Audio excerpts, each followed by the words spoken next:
Welcome to EIF Live, the space where we talk about facilitation, explore best practices, and connect with people passionate about creating conversation that truly matters.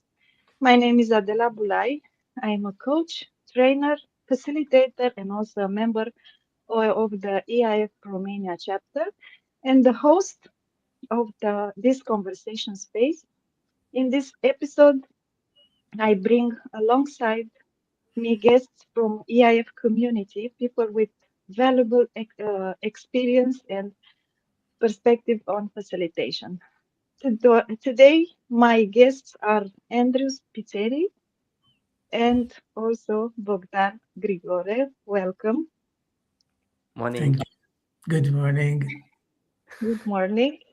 In our first EIF live episode of 2026 and our very first episode in English, so bear patient with me, we bring together to inspire community leaders who guide facilitation and facilitators across different levels of impact. One of the national level of them and one across an entire region, Andrew.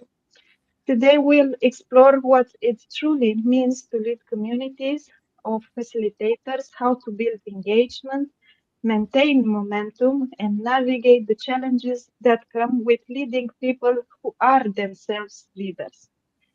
We'll also look at what success looks like in community building, what to do when things don't go as planned, and how facilitation principles shape the way we lead and grow together. Expect an hour of reflection, emotions, mistakes, inspiration, and practical wisdom for anyone who leads and dreams of leading a community. That's all about me and all about the podcast. I want to start this conversation with Bogdan and Andrew, and let's start getting to know you both. Who are you and what do you do in the facilitation world? Andrew, the floor is yours. Wow, who am I and what do I do in the facilitation world? First of all, thank you, Adela and Bogdan, for having me here. Um, well, I come from Malta, which is a very small country in the Mediterranean Sea, but I'm resident in Brussels, and I spend most of my time in Italy and traveling around the world doing facilitation. I'm a freelance facilitator, and I've been doing this for quite some years now.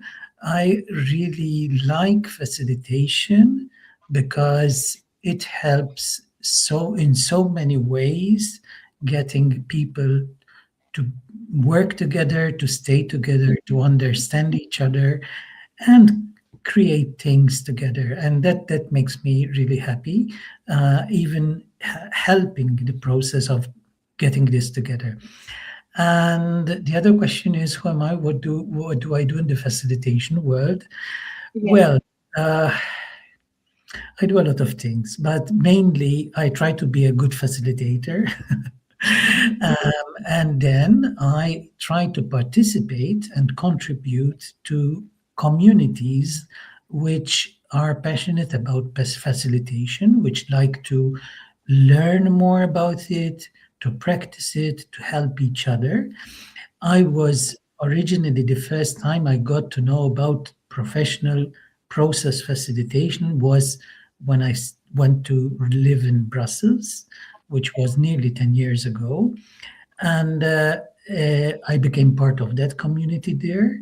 I got to know the International Association of Facilitators there, and I got more involved. And now I am helping the communities in all the big region of Europe and the Middle East, particularly, helping them to listen to each other, to share with each other, and help the growth of each community all across this wide region. And at the same time, this gives me an opportunity to be linked very directly and continually with other members of the IAF who are around the world. So it's a, in a way, in this moment, I am in a position where I am like sort of a bridge between all that happens in the IAF world in our region and all that happens in the IAF world across the world. And it's Mhm. very nice because in a bridge, it's not only one way; it's a two-way thing. So it's very enriching. Yeah. But we Yeah. can talk about this later on. Yeah. I also think that, Yeah. sorry, No, no, I, no. I also think that from your perspective, that it's normal to be different. The view is also is another view. So I'm very curious to discover from your perspective, like likewise from Bogdan's perspective, how do you see the world from this position?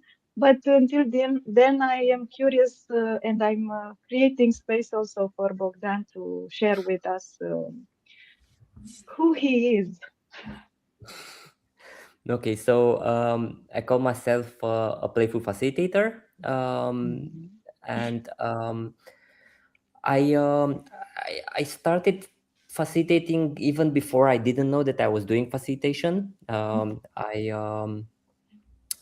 I first started as an internal trainer, and I had moments of facilitation in my trainings. Then I developed a secondary skill in applied improvisation in business, and there it was Mhm. more and more facilitation. And at a certain point, I realized that this it's only a method, it's an approach of facilitation, and there is a lot of other approaches. Then I found the IF community, and things went very naturally. And in 2020, along other facilitators from Romania, we founded the IF Romania chapter that Mhm. grew beautifully, and we are really proud of what we did until now, and curious what are we going to do in the future. Yeah. Likewise, I am contributing to that, and also every day discovering more opportunities, like you said, to see what IF community is building by uh, contributing to with our initiatives. I forgot to mention our team, but it's okay. It's natural emotions appear, so it's. I think it's a very good moment to introduce the theme of our podcast today: leading communities with heart and impact. This is our theme. And also, I'd like to take a moment to acknowledge the fact that we started the new year. And as well, I would like to make space to all of you to leave us here a wish, a happy new year wish, and what to expect and what do you wish for your community in this year. And meanwhile, I will leave a link to, YouTube link because I'm a bit distracted by the fact that it's a problem with the sound. So I will resolve that, and I'd like to invite you to leave the wish here, your wish here, so I can come back present. Andrew, do you have a wish? Wow, I have many wishes actually, but yeah, I try to formulate one wish for our communities. Um, I wish that during this coming year, we become more capable of making space to each other so that our facilitation skills grow, strengthen, and we thrive as a community and gift this what we have to all society around us, to all companies, associations, groups where simple groups where people meet and try to work together, and we give our contribution to them so as to make them work better together. Yeah, that's my wish. Mhm. Mhm. I And you're resonate. sorry. I resonated a lot with the when you said to make space to one another, and I resonated. So thank you very much, Bogdan. uh, I have a playful playful one in my head. It's like I wish the markers that never dry out when you need them, the sticky notes that never fall off the wall when you're in the process. But besides the funny one, I was thinking that because of the context, I wish you all to have a yes and year instead of a yes but Mhm. year. So that would Mhm. be Yeah, a more serious one. beautiful. Good. I just solved the problem also with the link. I left it on the comments section, so I'm coming back to you. So thank you very much for these wishes, and I loved the mix of harmonious and the playful because it's needed. We need also playful. We need also harmonious in order to function. Coming back to the chat, Celeste is telling us, and I'm playing the comments, not this one, um, that we are amazing. So I'd like to, I'm still making mistakes. Okay, I'm not going to do that anymore. I'm coming back. So Celeste, welcome, and also Alina, and also Decheval, and also everyone is with us, and we'd like to invite you to contribute to this live, also with perspective and also with your questions. Coming back to our team, Andrew, you told us a little bit about how facilitation came into your life, and also Bogdan did.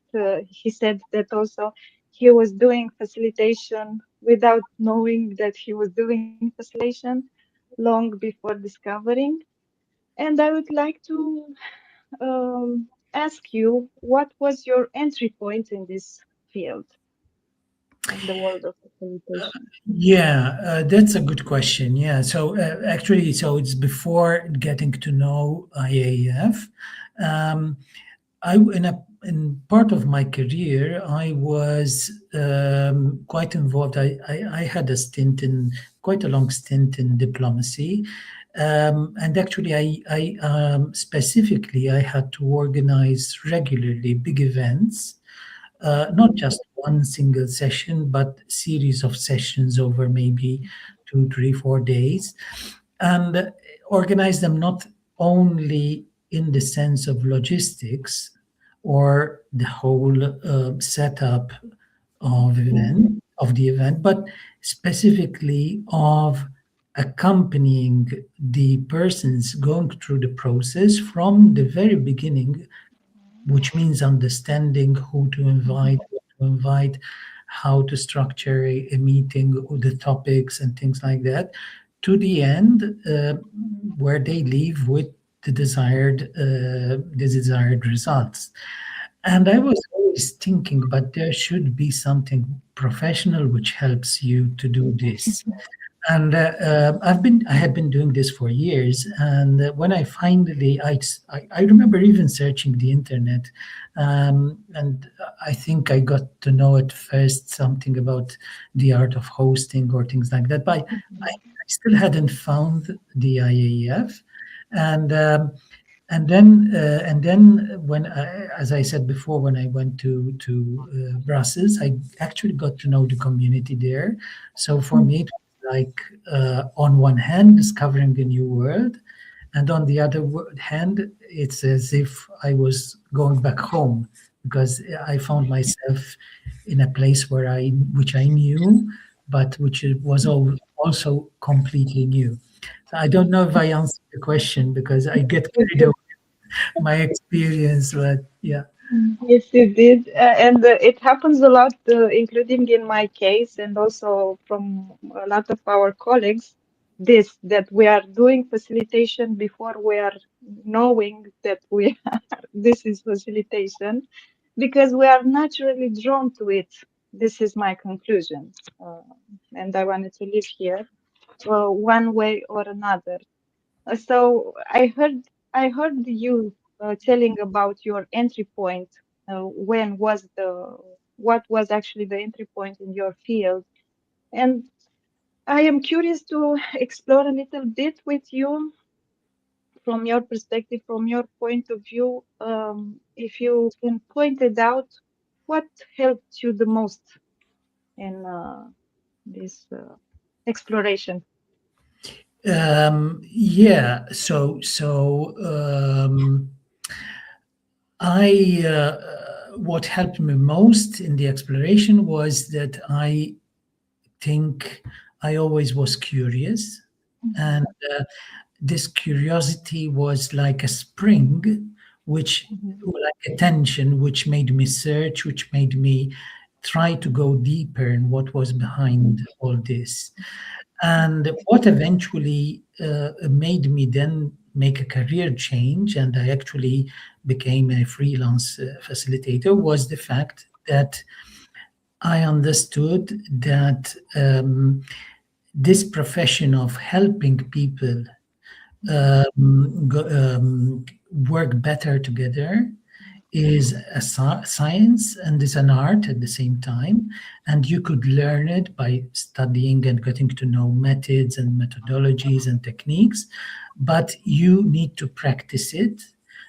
Because without practicing it, you won't understand anything. You won't. It will only be in the head. No, yes. so this makes such a difference, and this I think was a very important point that uh, you start practicing with your family, with your friends, with anyone, anytime, to get them together, to try to help them when they start working together or studying or doing something together. And then you start experimenting with techniques and methods, and this helps a bit more, this helps, let me learn this and let me try it out. And I think this was something very important for me. Yes, so thank you very much. What I heard from you is curiosity, that is very important, and also allowing yourselves to go with the process actually, because going step by step and practicing, like you said, that I also consider it very important, uh, leads you led you to this point. Yeah. So thank you very much, Andrew. And I'm going back to Bogdan, back to the question: what was your entry point into this field of facilitation? Um, Now I find two places. One was in trainings that I did before becoming a facilitator. I realized that people are more engaged when they are more involved, not when there is the theory, when somebody is meeting some knowledge. And that's why naturally I went towards more involvement and more interaction and more putting emphasis on them. So this is Mhm, one thing that led me naturally into this. And second, I was involved a lot in big events like conferences, like big workshops, and mhm, there I could feel that it's it's it's very good when you engage people, and it's not so good only when you are speaking to them. Okay, you are a charismatic speaker, you make jokes, but after a while people want to be part of. mhm. Yes, uh, exactly. so this was the second thing that triggered me into, okay, might be more, and there should be some professional field that helps Mhm, mm, helping mhm, people get together and learn and get to some results. So I really, even if facilitation classically it's connected with meetings, I mhm, mostly applied it in workshops and in learning. So for me, this was my focus. mhm. Yeah, so thank you very much. I very much like the fact that we have different perspectives here that combine and make the whole picture. So we can learn more, and also because there are different peoples and a lot of people that resonate even one side or another. And I also agree with you in the fact that fun is necessary in life, but at a certain point we have to grow up somehow. So I think in some also if we want actually the processes to work, we have to grow up. Also and also to lead um, and to lead them in that direction.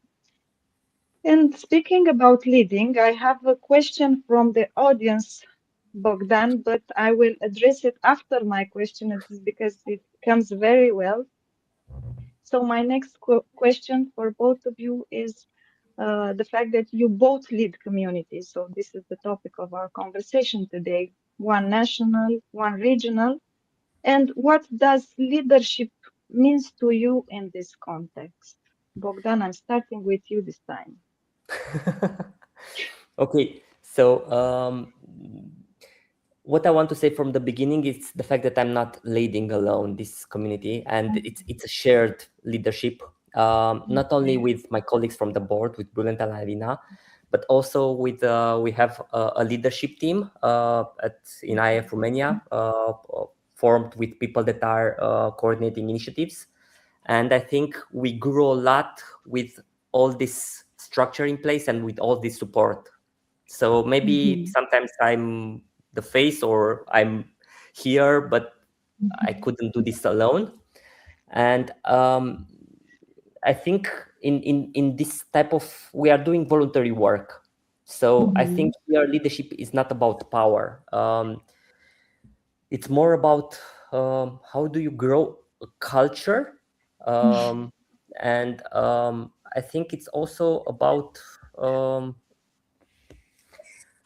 maybe hosting sometimes the meetings, the processes, and I think also by being in certain way in this culture, you are attracting people likewise.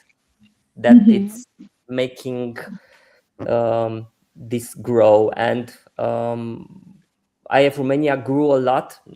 Now I'm comparing with regional level, and maybe Andrew can confirm that. And I think this is part of as well the structure, but also the culture and the value that we are not only trying to promote with some things, but we are living them in our community. Mhm. Mhm. I totally agree with you. And also, as well, it's necessary to set boundaries sometimes, in order to things to function. And I'd like to show the question that we received from Celeste, addressed to Bogdan. Tell us about your secret on nurturing such a community in Romania. Maybe your yes and. I think I gave a bit of without seeing the question, because I'm here with you, so I cannot see the question that are put on LinkedIn. But I think there is more. So there is the people, there is the structure, there is the culture, and as well we are trying a lot. We are offering a lot. We are really generous, and I think this helps create some kind of community. How to say? It comes in Romanian. That you feel that you Feeling. are belonging. That's the word Belonging. I was looking for too. And we encourage people to have initiatives, to try things, to experiment, to fail. We support each other. So I haven't been in a community that it's so supporting and Okay. so generous as it is in IF Romania. And as well, we are not pushing people. You should join IF Romania. It's like something natural. Come to our events if you like us, if you want to grow more, if you want to learn more. then you can join as well IAF Romania, but it's not a push like. Mhm. Mhm. And to construct on what you are saying, and a very good example about what you are saying of supporting as a community is the fact that my colleagues, I asked them I asked them help to confirm me that the audio is good, and I receive a lot of support, and I want to thank them live for the support that I received in this morning. My pressure is starting to release and to be calm that everything is okay. When you are a facilitator, like you all know, you have to handle a lot of stuff. I wanted to say another word, but I wanted to be gentle in the same time. So, um, so thank you very much for the support, and thank you, Bogdan. And also, Malila is contributing to what you are saying with the fact that she's saying, and also contribution. I feel that there is a place for every idea.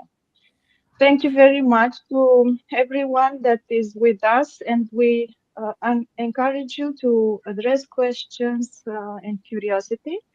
And I'm coming back to Andrew at the question, what does leadership means to you in this context of leading the IAF?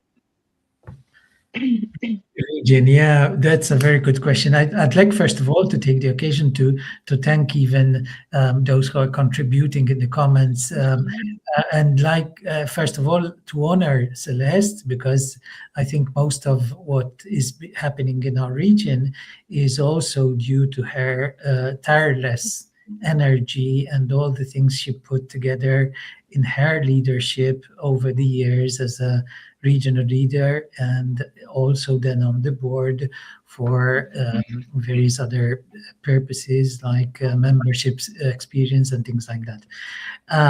And we all learn, no? So what does it mean to exercise leadership in Mhm. a facilitation regional community with like 23 chapters and Wow.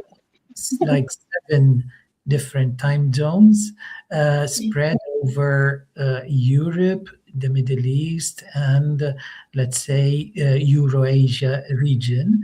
So we've got a cultural difference and mentalities, different ideas, different histories, different, like, as I was saying, time zones.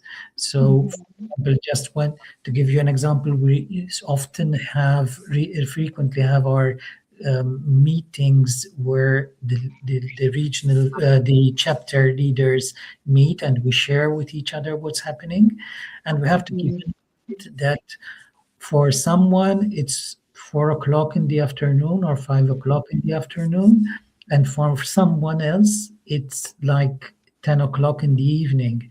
So it's already a big challenge there. Um, I think there are 2 points which I wanted to say about leading a community.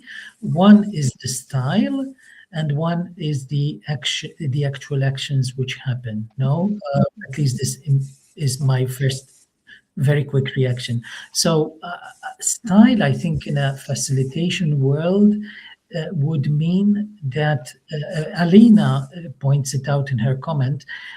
We live a type of relationship where we try to make space for each and everyone. So certainly there are roles and they are important, but I think even more important than the roles which we represent is the fact that we make space for ideas. And this is very profound because I think each one of us uh, has something to contribute. Exactly. I would say is a gift, can be a gift to the others. But in the measure that we allow, we make space for them. No, so now this sometimes is a bit hard because we're so full with what we want to share that sometimes it's a bit difficult to make space for the other. But I think the style we are trying to, and this is the style which the facilitation world actually wants. No, we are at the service of the group to help take away. I know you admire a lot Adam Kahana. You've invited him to your in the past, and he speaks about taking away what's blocking the flow within the group. And that's exactly, I think, a metaphor which is very typical of what we do, and we have to live it ourselves beforehand. So I think we try to apply as much as possible this type of style of leadership in the community, in our regional meetings, and we try to help as much as possible the chapters in their phase of life. Mhm, mhm, When I see Romania, it's like being a youth, someone who is like between 15 and 25. They're full of energy. They're full of life, and they invent things. They create things. They have an enormous strength, and it's wonderful. It's wonderful, and I think here, as I was saying before, thanks to Celeste who helped push a lot this process, but thanks to each and everyone in Romania, Bogdan and all the colleagues um, who answered to this thing and who really put it in practice. Then there are other chapters who maybe are in a different season of their life, and so what is leading a community? Leading a community in this sense means even making space and accompanying them in their phase of life. For example, sometimes you have very small communities and they are struggling to make a changeover, to have a succession, and this means spending time with them, um, trying to understand, trying to help highlight what the positive things are, and help them in their relaunching themselves. This is happening in some chapters we have, and this also, even though it's completely different, you don't see that strength or that energy coming out. But there you have faith, you push, and then something happens, like the mystery of nature. Now you put a seed, and then you continue put in some water, and then all of a sudden a small thing sprouts out and it grows. And this is even this part of our style of what we hope to live. You know? mhm. I liked your answer, and also I like the fact that you introduced this metaphor to exemplify, what you were saying, also in a different way to be understood.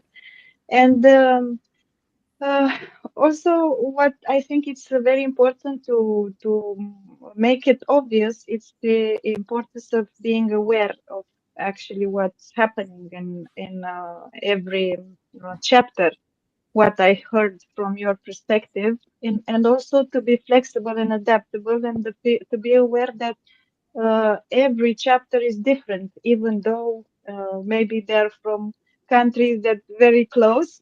They are also very different, and I think it's important to acknowledge once again, like people are different, also the chapters are different, that require different attention. Like you said, and very, I like that you pointed out and used the nature is the season that it's important to acknowledge in what season is that chapter. In a way, you answered also to my next question. What are the biggest similarities and differences between leading a chapter in a and leading a region? But I would like to leave this question a little bit longer if you feel, or you or Bogdan, to add something specifically to this question. I would add something regarding Please. um, location. The fact that we are most of us in the same country or the same city, or we have even small communities in different cities, that it's creating a more connection. Um, Mhm. and that gives energy, and because you get to know the members by name, you get to go and drink a cup of coffee or tea with them, and it's very and we are have a lot of initiative, and you get to connect, and we most of the time we do things, and you connect with somebody and you learn from somebody, so there is more connection. I would say we speak the same language, so it's Mhm. Good. Andrew, do you want to add something? No, yes, I mean, I completely agree with what Bogdan is saying. Definitely, connection is extremely important. We are evidently, the internet has its importance, but physical meetings are. I remember your beautiful and fantastic regional conference in November. Um, so it was good even for those who were not Romanians because they Exactly. came there and they actually we actually met with each other. We got to know each other.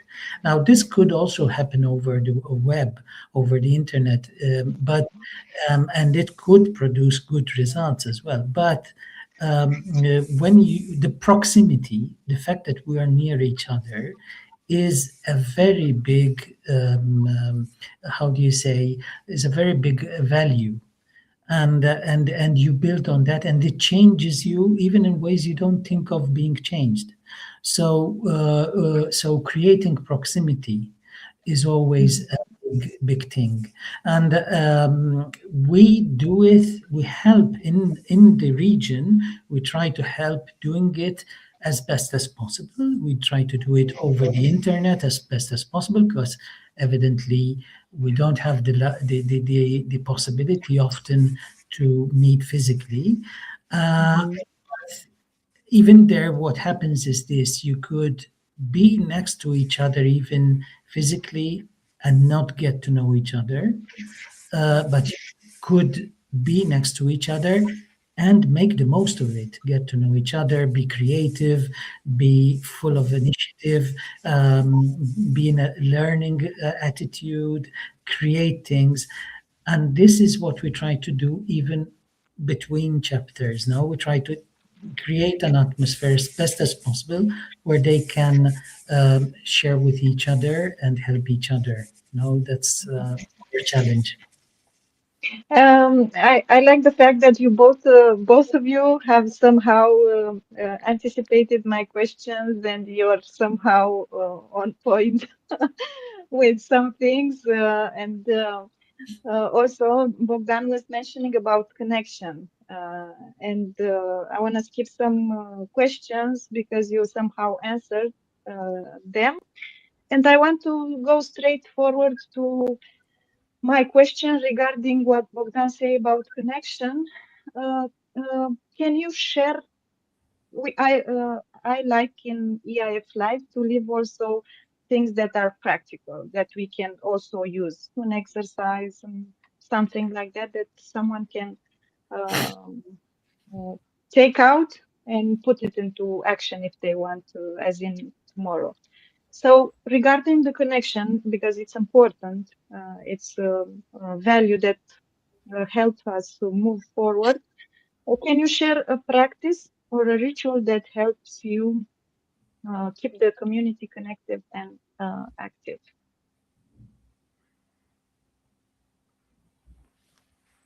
who answers first? You. Okay. So mm, I think there are several things, not only an activity, because an activity you do inside of an event, Mm-hmm. or but I would say that maybe there are some things that are repeating, maybe some rituals that help, which are more relevant and more give more value. And if I'm thinking of our chapter, I think what is helping us, it's we do a lot of co-creation, we are building the community together. Um, and as well, we put a lot of emphasis on um, consistency. It's not about one big conference that we do a year, but about the regular, how to Creating say, momentum. rhythm of events that we do, meetups, learning workshops, mm, monthly meetings, going out together. So I think this helps a lot. Not it's not only about doing a check-in in the monthly meetup, the meeting, but about a lot of small things. I would say as well. What helps is it's our WhatsApp groups, Yeah. where we ask for help, where we share resources, where we are learning from each other, and growing together. So Thank you, Yes. Bogdan. So, what I'm concluding from what you're saying as a good practice to grow the connection in a community for those who want to develop a community or they are already doing it is to have monthly recurring moments, activities, and I would like here to add to small moments as gatherings. Start with a gather. Don't start to build initiatives from the beginning, taking into consideration that people may not know themselves or between. And also, it's important to be open and to want to be willing to be a part of that community as well. Yeah. Andrew. Yeah, that's very interesting because I specifically my immediate community would be the leadership team, which is around the regional director, of which Bogdan is part. So we're colleagues in crime. But then you have like an advantage point. I mean, we're like in a bit of on a hill where we look at the countryside and we see all the region. And I really appreciate what Bogdan is saying because um, both in the leadership team, which is a community of interest, in the other chapters, which are communities of interest regarding interest of facilitation, I think we don't have to, we have to understand fully what we're saying. A community is a community. And this is the point. So the fact that we do things that create and sustain the community is Exactly. the secret. So the fact that we feel, each one of us feels that there is a home for this community is the anchor. And that could be a place where I go and learn something, a place where I get the strength to propose something or to Exactly. join an initiative. But that becomes natural if I have this place, which could be a physical place on a regular basis, or it may be a virtual place because in some countries, for example, Italy, the community is so spread along this long piece of land, which is more than 1,300 kilometers long, that for them to meet every month physically is really difficult. But they have regular internet meetings, and that's their type of home, their type of creating community. It's the place where the energy is and where you feel at one time space where you're at home and at the same time the energy to go out and gift what you have to others, create. No, so that's I am in agreement with what Bogdan is saying. Yes. Plus one. And also to connect what you are saying about feeling at home and also with an initiative that is building in Romania, IAF Home, I'd like to introduce the a comment that Malina, who is leading this initiative, is saying regarding of what you earlier said.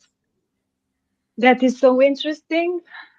On one hand, I haven't considered before what a privilege is to have a community in proximity who shares the same language and culture. On the other hand, at the conference, and continues is I felt great relief to see that we are experiencing the same struggles and joy, even though we are from different backgrounds. So, by having these open conversations and connection moments, we are actually helping each other to move forward and to see that we are not the only one experiencing, like Melina said. Good. And I'd like to take advantage of this moment that Marina was saying about struggles, because I'd like to add to our conversation also the sides of challenges, also the side of struggles, because from my point of view, it's important to look from both perspectives, because sometimes challenges or struggles can be a blessing. So I am curious from your perspective, what are some challenges you are faced in leading facilitators, people who themselves skilled at leading others as well? Hmm. I like this question. It's a very demanding questions, no, yeah. So challenges, what types of challenges we face? Uh, I don't want to make it sound banal, but if you go and look at the roots of the challenges, most times they're linked to our ability of really listening to each other and hearing each other. So I think one of the biggest challenges we have is to make space to really listen what the other is saying. But the point is, this is not a one-way road. It's not. Exactly. It's not just enough that Bogdan listens to me when I have a necessity. I have, at the same time and with the same energy, I have to also make space to listen to Bogdan as Exactly. well. Now, this is where things happen, and this is where change, transformative change, really happens, because it's not just a one-way road. Um, we're building this together. So, one of the big challenges is to help communities listen to each other reciprocally, because I might be full of energy and have a very fixed idea of one thing, and Bogdan might be full of energy and having a very fixed idea on another thing. But it's our ability to hear each other, to clarify, to make space for each other, which might create a space for us to understand something even bigger or something different. So I think this is one of the biggest challenges, helping groups and communities, at least from my point of view and what I'm doing right now, to be in this mode, to help them in this mode. We don't have a something like telling each group, you have to do this, you have to do that. What we want to do is, are you listening to each other? Let's talk.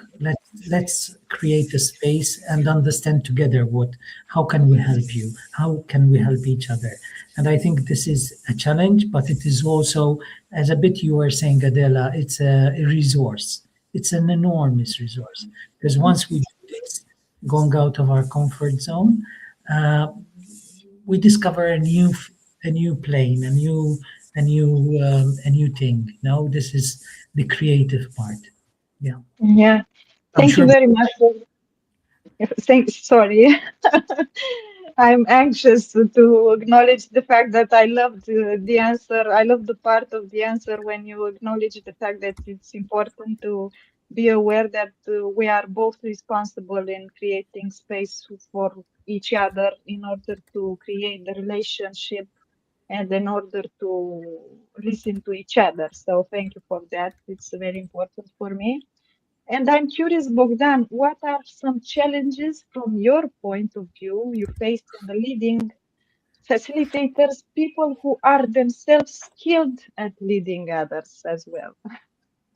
So I was thinking now that Andrew was saying, and I got three ideas. So one is our community. It's formed from different people. That means different Mhm, experiences, different expectations. So challenge is how do you align? Mm, how do you help align people on different topics or initiative?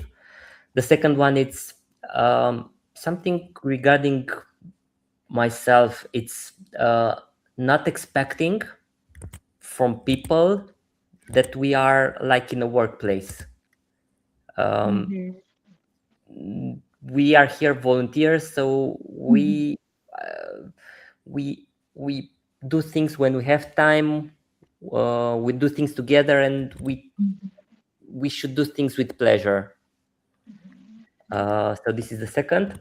And the third, I was thinking, okay, we have the energy, we have the culture, but we also need structure and mhm, some rules that are supporting and encouraging people to take ownership and to do things. mhm, mhm. These are Yeah, from very my interesting. side. Yeah, thank you very much. It's important to acknowledge, and I concur. I actually agree with what you are saying regarding to that. Acknowledge the position, the situation, and to make space as well. And because we talked a lot about making space today, and it's very important, I would like to make space once again for our participants who are here joining us and to remind them that it's an open space also for them to ask questions. Also, minding the time because we're almost closing this episode today. And until we close the episode, I have two more questions. And meanwhile, maybe our participant will address it too. We talked a bit about the challenges, and what I'm realizing is it's necessary to have a do-over, talking specifically on how to overcome as a community these challenges. So I leave the invitation open, maybe for a do-over. But until then, I'd like to address the next question because I'm curious, how do you define success in leading a community? We talked about challenges a bit. We talked about engaging them, creating connection. It's important to see about how you define success and leading a community. Who Wow. wants to share? I can just say something because what Bogdan was saying just a few moments ago really I think is very important, and in it there is the answer to me. What Mhm, How do I define success in leading a community? I think it is very much linked to what type of community, and as Bogdan was saying, this is a voluntary community. So when I see joy, enthusiasm, but not of the kind which is like very, how do you say, superficial, but the enthusiasm mhm, and the joy which are also fruit of overcoming difficulties, of mhm, going beyond difficulties and finding solutions. And I think those are real measures of success for me. When mhm, we feel we belong to a team and the team is working well together, even though we have had some big challenges and we are a bit stuck in some things, but we feel that between us, we are, being a voluntary team, we are working towards solutions. and working together towards solutions. I think this is part of the answer, at least for me. Um, Mhm. I totally agree with you. I noticed that as well in our community, being volunteer and being so joyful about being there is truly a success, also from my point of view. Bogdan. So for me, of course, when you think of success, first you think of numbers, but for me, numbers are not important, like how many members we have. And I think it's more important two other things. One, it's when you are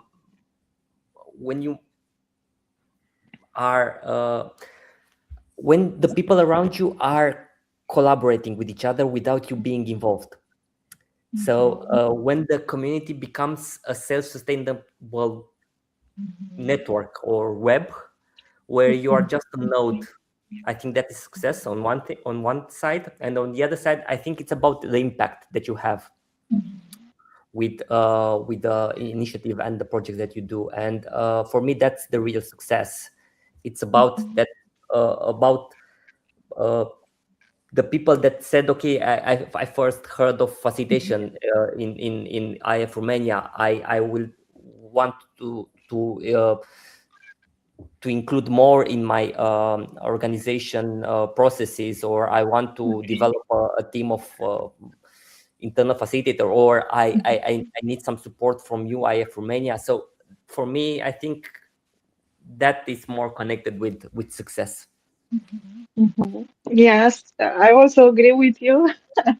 And it's a very beautiful answer that, um, let's say, between your answers, I see that it's a very complete answer. That's the word I was looking for, and I like that we are having complementary answers in order to make a bigger picture of how you will recognize success in leading a community if you are a leader of a community.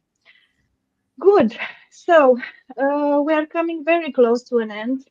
And I have much more questions, but I only pick one because it's important to maintain time, to be respectful of the space we create, the energy, and all the facts, considering that you don't see the behind the scene things. So, my question is, and I'm so grateful that I asked you in the beginning about wishing something, because one of the questions in the end was regarding about that. So I'm happy we have the answer as well. And I am curious if you could give an advice to someone who's just starting to lead the facilitators community. What will be that answer? Connecting with that part of you that was in the beginning, how that part felt when was the beginning in the beginning of leading the community. I would you say it's not only connected with facilitator community, it can be connected with any Mhm. community. And Exactly. I think it's important not to do it alone. Uh, Mhm. you're as good as your team is, and find some I don't know, some core team first, um, two, three people that share the same passion, and build the community together. yeah, That is a very good advice. I totally agree. I think this in today's world, also in the facilitation world, but in society as well, we're no longer in a world where the loners. No, we exemplify the strength which comes out of teamwork, and we put it in practice and we show it. It's a showcase. So for someone who's starting, I really think. There is this tension which you have to live. It's a very positive and generative tension between what you what attracts you, what you have inside your heart. So your desire, if you've arrived there, it shows that you have a big desire to do something. And on the other hand, having this check with the group, with the team who are helping you, with whom you build together, who help. And this tension is generative, it creates, but it's not, you can't do it alone. And you can't simply rely on the others. You have to work together. Uh, and I really like what Bogdan was saying, because it's a very concrete thing. No? So this is Yes. my. Yes, and I also agree with both of you said, and I like the note we are ending this um, podcast today uh, together. This is actually the position, the mood we are ending this conversation today. It was such a pleasure for me talking with you both about also this team, and also by the fact that I got support from both of you on my first English episode and after a 2 months break. So thank you very much for both of you for your support and also for contributing to EIF Live with your perspective, and also for the work that you are doing in EIF Romania and regional. So for me it was such a valuable conversation, and thank you very much for the insight and inspiration you shared with us today. Last words. Thank you for hosting us. Very good, Adela, and congratulations on this initiative of yours. Thank you. Exactly same experience. A lot of gratitude to you specifically, Adela, for insisting in this and really doing something really, really important. And all the best to all the Romanian community. It's a Yes. wonderful community with a lot of potential, but a real lot of great things happening. So Yes. all the best. Thank you very much, and thank as well to the participants that were contributing and the colleagues that helped me with some technicalities, let's say. And don't forget, IF Live is officially open. The third season of this podcast is officially open. So I see you in 2 weeks for the next EIF Live episode in Romanian this time. And until then, please follow EIF Romania on LinkedIn, Instagram, YouTube, whatever, Newsletter. newsletter, and it's that, and everywhere, and join Good. the community. Have a Thank you. wonderful day. See you Thank in Thank the you. you. chat. All the See you in the best. Bye, bye. everybody. Bye bye bye. See you in the backstage.